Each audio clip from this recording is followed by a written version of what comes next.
Oke, selamat malam. Nama saya Samuel Togar Panaputan Purba. NIM 19622010050. Di sini saya akan mempresentasikan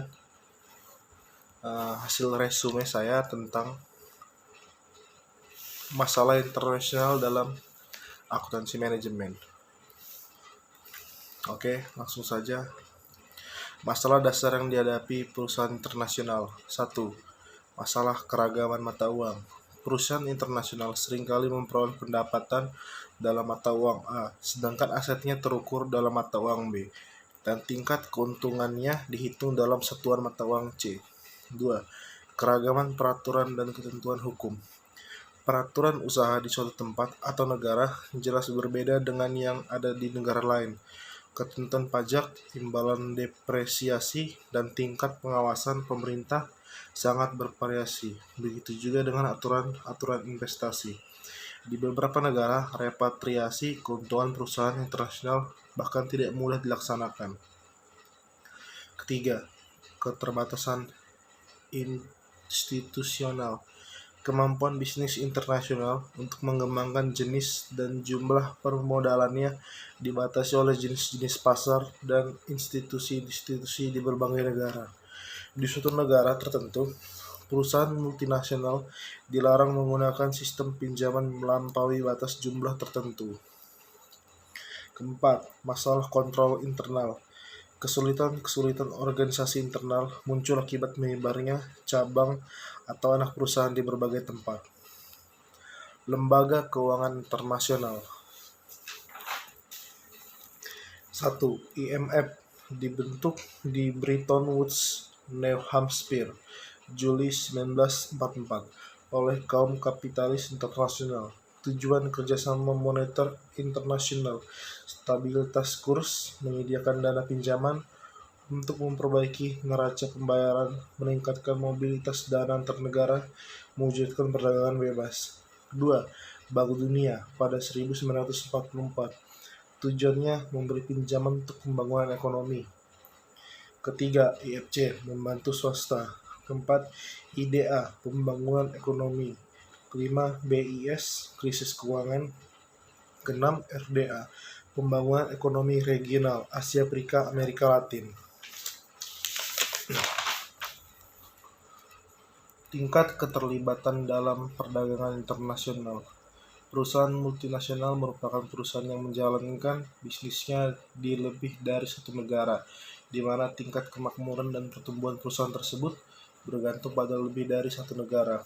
Perusahaan yang terlibat dalam bisnis internasional dapat melakukan 3 macam aktivitas, yaitu ekspor-impor, membeli anak perusahaan yang dibeli penuh, atau berpartisipasi dalam joint venture. Impor dan ekspor. Impor merupakan suatu kegiatan bisnis di mana perusahaan membeli material atau produk dari luar negeri untuk dijual, digunakan di dalam negeri dengan tambahan biaya berupa tarif masuk dan tarif pajak masuk ke dalam biaya bahan.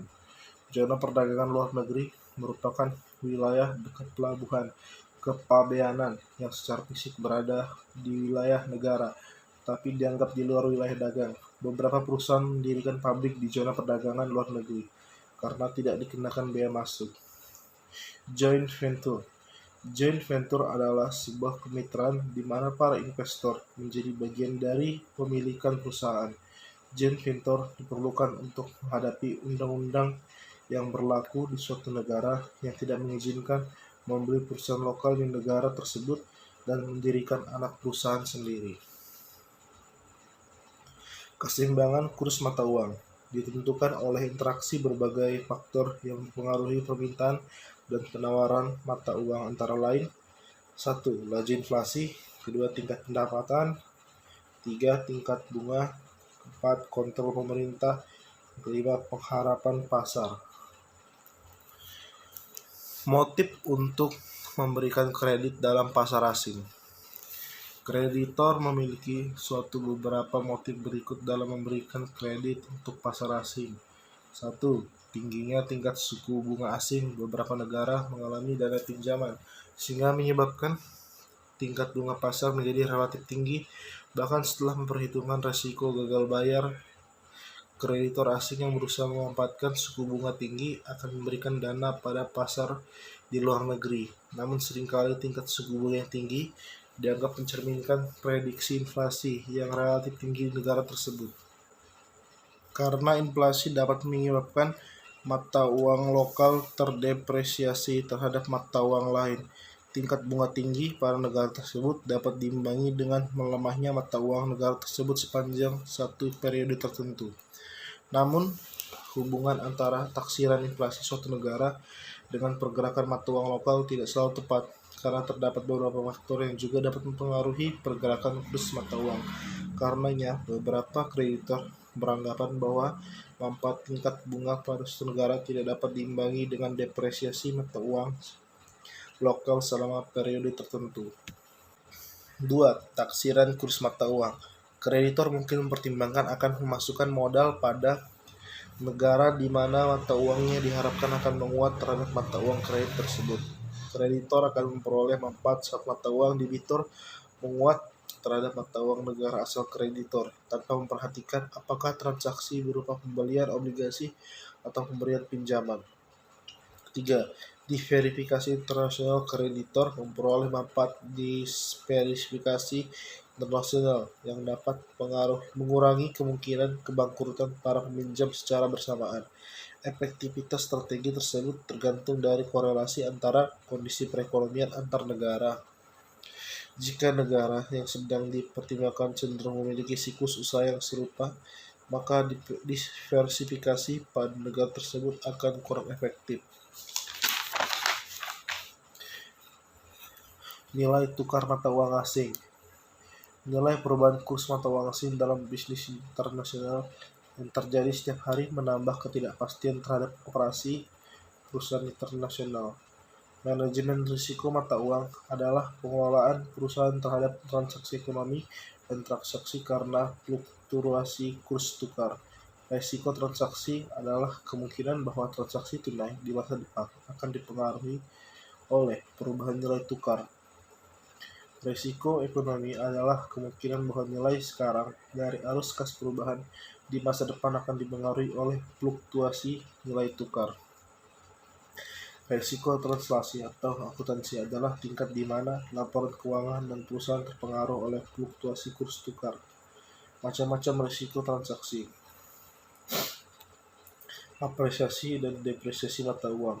Ketika mata uang suatu negara menguat secara relatif terhadap mata uang negara lain, terjadilah apresiasi mata uang, dan satu unit mata uang negara disebut pertama mampu membeli lebih banyak mata uang negara kedua. Depresiasi mata uang adalah berarti mata uang negara melemah secara relatif dan membeli lebih sedikit nilai mata uang negara lain. Keuntungan dan kerugian kurs tukar. Kerugian kurs tukar adalah suatu kerugian kurs tukar dari mata uang lain yang disebabkan oleh depresiasi mata uang dalam negeri. Keuntungan kurs tukar adalah keuntungan dari suatu mata uang terhadap mata uang lain karena apresiasi mata uang dalam negeri. C. Hedging. Hedging atau pembendungan adalah suatu cara untuk mengatasi masalah risiko perubahan kurs tukar. Hedging biasa dilakukan dengan kontrak forward. Kontrak forward mengharuskan pembeli menyarankan sejumlah tertentu mata uang dengan kurs tukar tertentu pada tanggal yang telah ditentukan masa depan. Faktor-faktor lingkungan yang mempengaruhi evaluasi kinerja pada perusahaan multinasional. Faktor-faktor ekonomi. 1. Organisasi dari sistem bank sentral. 2. Stabilitas ekonomi. 3. Eksistensi pasar modal. 4. Pembatasan valuta. Faktor-faktor politik hukum. 1. Kualitas, efisiensi, dan keefektifan struktur. 2. Pengaruh kebijakan pertahanan. 3. Dampak kebijakan luar negeri. 4. Tingkat kestabilan politik. 5. Tingkat keterlibatan pemerintah dalam bisnis. Faktor-faktor pendidikan. 1. Tingkat kemampuan baca tulis. 2. Cakupan dan jenjang pendidikan formal serta sistem pelatihan. 3. Cakupan dan jenjang pelatihan teknis. 4. Cakupan dan mutu program pengembangan manajemen. Faktor-faktor sosiologis. 1. Sikap sosial terhadap industri dan bisnis. 2. Sikap budaya terhadap otoritas dan orang-orang yang menjadi bawahan. 3. Sikap budaya terhadap produktivitas dan keberhasilan. 4. Sikap sosial terhadap peningkatan material. 5. Keragaman budaya dan ras. Demikian hasil presentasi dari resume saya. Terima kasih.